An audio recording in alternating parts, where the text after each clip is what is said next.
Eastern Standard Time.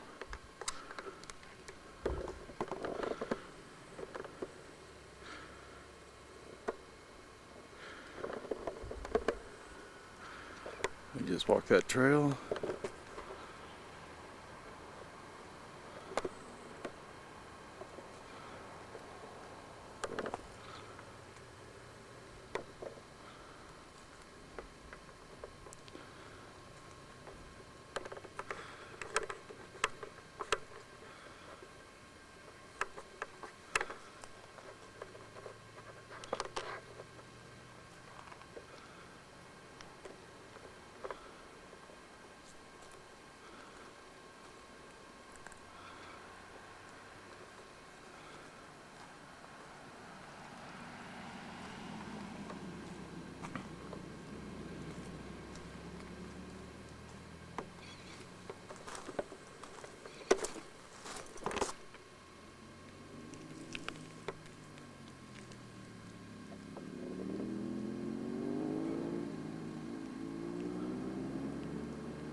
McDonald's in 5 miles. Oh. But that means it might be something else. Yeah. A Taco Bell.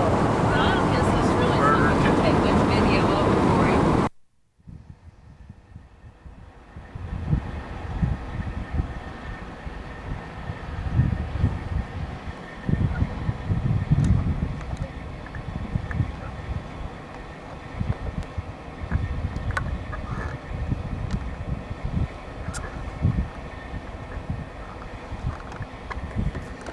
Eastern Standard Time.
old bridge.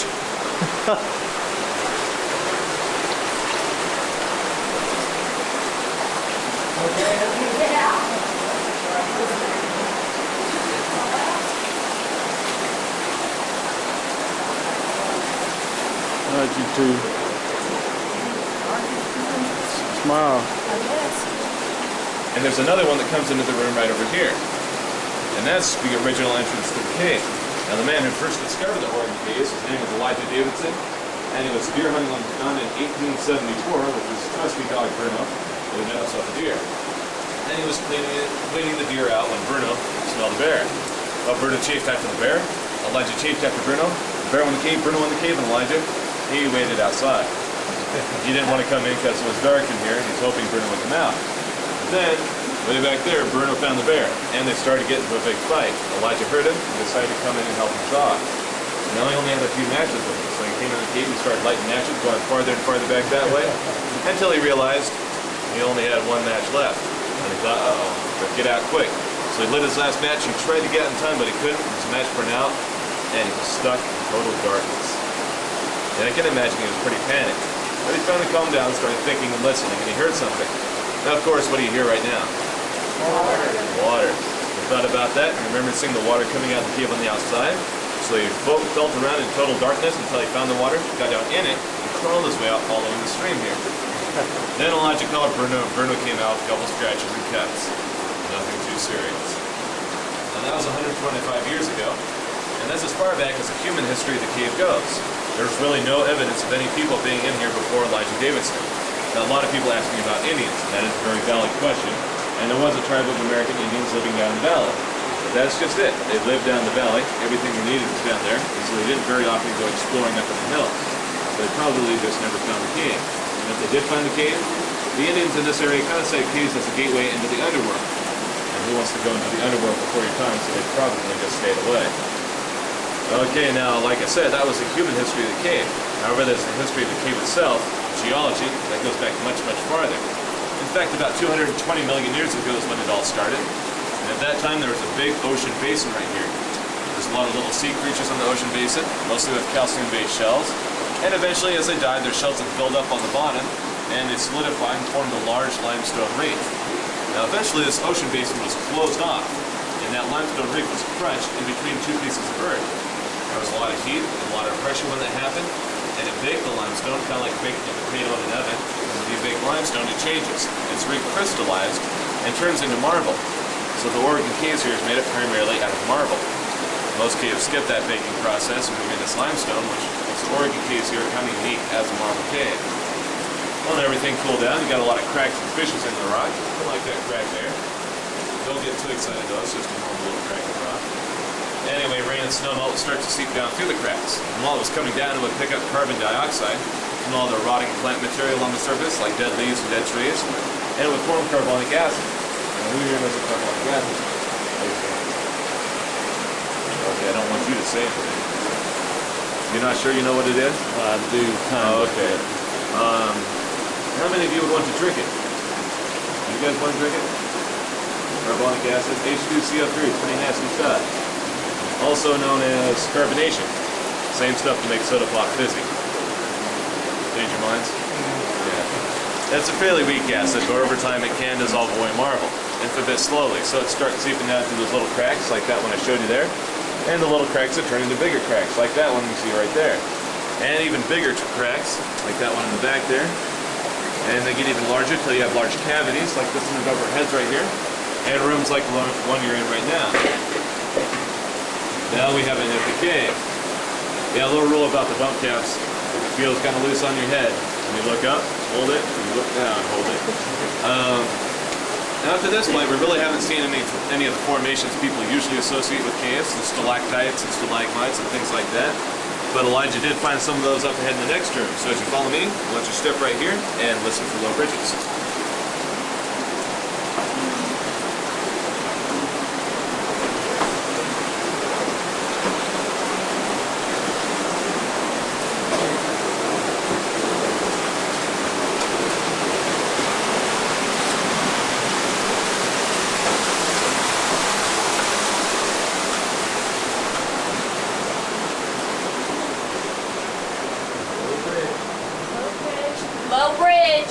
Low bridge. Low bridge. Low bridge.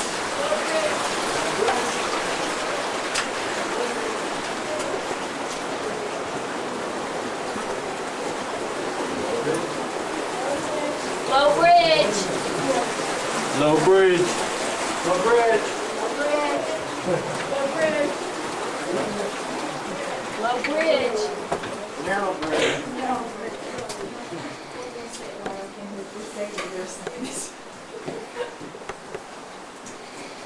So is this an active cave? I guess so. Oh yeah. If it's wet, it's active. Yeah, that's right. Don't touch the formations, please. This area? Yeah. Born and raised in Cave Junction.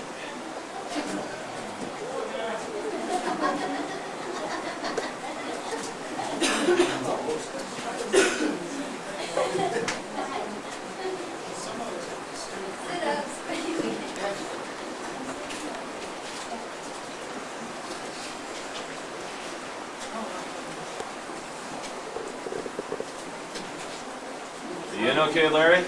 Yes, everybody's here too, I think. Okay. Before we get started here, some of you need a little reminder. I really wasn't kidding around when I said don't touch, and I know some of you back there are doing it. I have very good cave eyes, I can see you, and it's like I said, it's very important. We don't want the stains on the rocks. There's kind of some examples in here, but there's really too many people to point them out. Anyway, take my word for it, we don't want you to touch, and I really mean it, and I have to warn anybody more than a couple times, I have no problem with making you leave. So unless you want to leave early, keep your hands off. Now this room is called the Petrified Gardens, and we're starting to see some formation growth here. And all these formations you're seeing here are formed from another kind of mineral called calcite. Now that carbonic acid I mentioned starts dissolving the marble away. It'll pick this calcite up from the marble, and when this water with the calcite comes into the room, it leaves the calcite behind, making the formations. Now the first kind of formation that forms when water starts dripping through a crack in the ceiling, it's called a soda straw. And you see a bunch of those up there.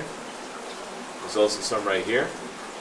They're long and thin, and there's also some back over here. Now these things are hollow, just like a real soda straw, and the water flows down through the middle of them, depositing more calcite at the end. And they can grow to a length of about 27 feet before they break under their own weight. Before they get that long, though, they usually get plugged up. When that happens, the water is forced to flow on the outside surface of the plugged up soda straw, deposits the calcite there, and that's when you start to get these thicker carrot-shaped formations you see hanging down everywhere called stalactites. Has everybody felt the water dripping off the stalactites and soda straws? Mm-hmm. Yeah, that water still has a bit of calcite in it, so once we get out of the cave, you'll probably have a nice calcite crust on your clothes and stuff, but don't worry, it washes out pretty easy. No, just kidding, you guys. There's not enough calcite for that, but it will build up eventually wherever it lands. And you'll start getting things sticking up called stalagmites. Now, some of you up front, you'll be able to see some stalagmites right here. Pretty small, lousy, disappointing stalagmites, but stalagmites all the same. And there's also a couple up there, people near the back might be able to see, but they're not much better. And I think there's also, they're just all over the place. Look for little lumps on the walls of that. Anyway. But sometimes you don't get a stalagmite. Sometimes it's the water splashes out or spreads out and the calcite is laid down in the big... Okay, let's get the three of you right back in here. You're in the penalty box. You stand from your right back here. Okay. Why don't you back up a little bit more? Over here. No. Sure. Over here, please. And let's get you guys up in here a little bit more so you'll be able to see. And why don't you switch places over there so you're not blocking around. Man, move up here. Okay, now we're set. Although you can, okay, maybe so you can move right up there. So you stand up straight. No, if you stand here, you can stand up straight. Okay, how are you doing back there? Is Larry off the bridge? Okay, you guys ready for this? He's on the bridge. Uh-oh. Watch out. Okay, just double up on the path back there so you can fit everybody in. Okay, you're off the bridge now? Okay, you guys ready for this? Boy, Satan's cradle. It's pretty freaky. It's got a light right in the middle of it. Can you see it over there? In a cradle shape? Right by Larry's head. Kind of a letdown, huh? That was Speleogen. I'm getting around to it. Okay. Okay, now that was named by the first tour guide in the cave. He didn't know much about how the cave was formed, so he just told a lot of weird and sometimes stupid stories. And he said this was where Satan would rock his minions to sleep at night. Now the Speleogen part is right here. That chunk of marble sticking up. Now this is all one solid piece at one time, and just because of cracks in the rock and water current, that chunk was left behind. And that's called a pendant. It's not one of the most dramatic pendants we have in here. But if you keep an eye out, you'll see them all through the cave. Now a lot of those cracks that open up didn't get bigger and form into passageways. A lot of them just got closed up by calcite. And you have examples of this above your heads right here. All these crisscross vein-like patterns you see up there got filled up by calcite. Then as the water came through and dissolved the marble away, it kind of left the calcite behind, because it's a bit harder, highlighting where the cracks used to be a long time ago. Now can you guys also see the blue streaks coming through up there? Yeah, that's the marble. You haven't been able to see the color so far because it's all had a crust of calcite over it. Now I still have the crust here, but it's a lot thinner. Now at the head though, we'll be able to see the colors much better. We'll be passing over a little bridge, and you'll be able to look down to the stream that runs through here. It's called the River Styx, by the way, also named by the first tour guide in the cave. There's a big slab of marble down there where the water runs over. No calcite crust at all. The colors are much more visible. Here. Low bridge. Low bridge. Low bridge. Low bridge. Low bridge. Low bridge. Low bridge. Low bridge. No bridge. Okay, you can see right down there, a nice blue color of the marble. Just make sure to point it out behind you so everybody knows where to look. There's the blue marble. Tell everybody. Blue marble down there.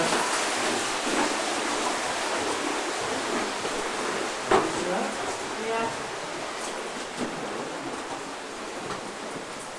There's a step here. Step. Let's just step over there, please. Step down. Step. Oh, we're starting to ad lib now. You guys are abusing the system.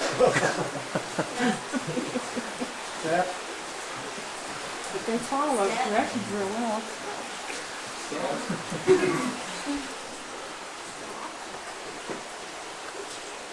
Good spot to double up on the path where there's enough room. I mean, if they're kind of tight already, don't worry about it. Is that you, Larry? Yes. Okay. You got a bit of a safety hazard right here.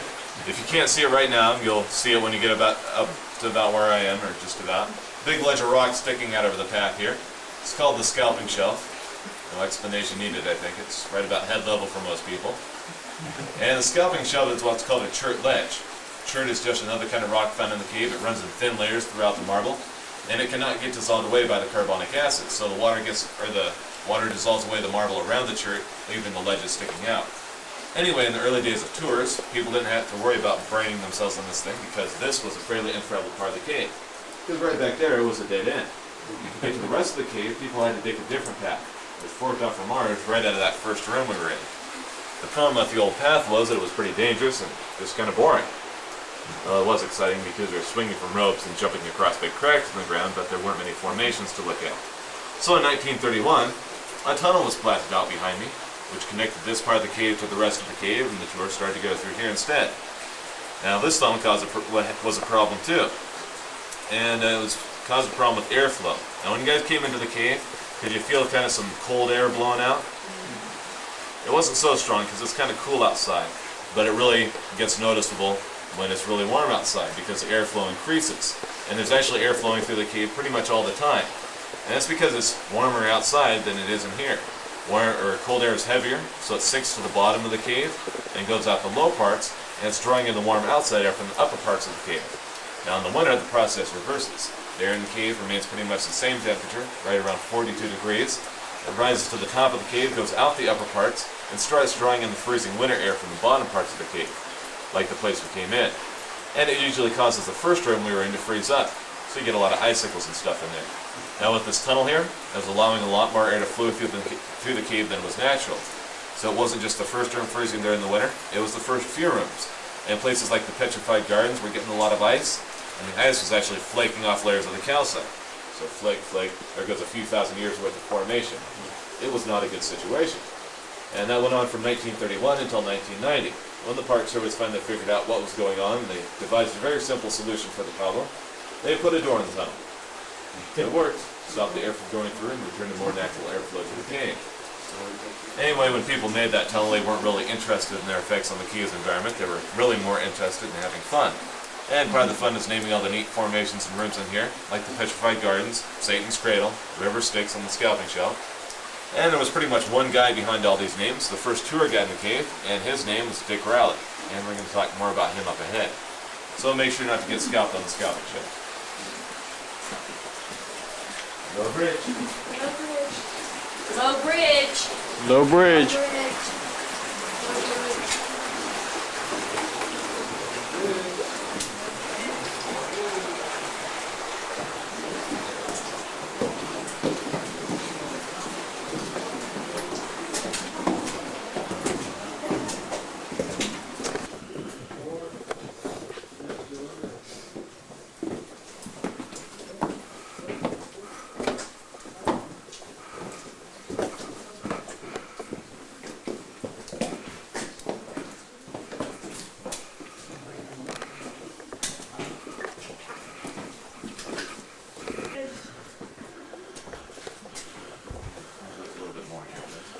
Low bridge.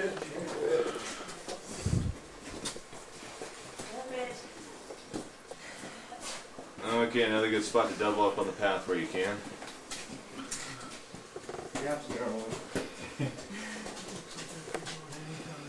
We lost some. Yeah.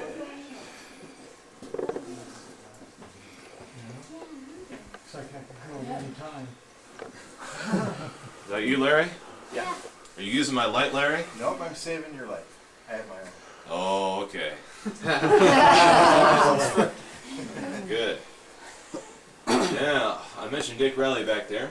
I also mentioned he didn't know much about geology. And so the main goal of his tour was to freak people out. And he really liked this room because it was a good spot to do it. Can you guess why? Yeah. Yeah, so he'd get everybody in here,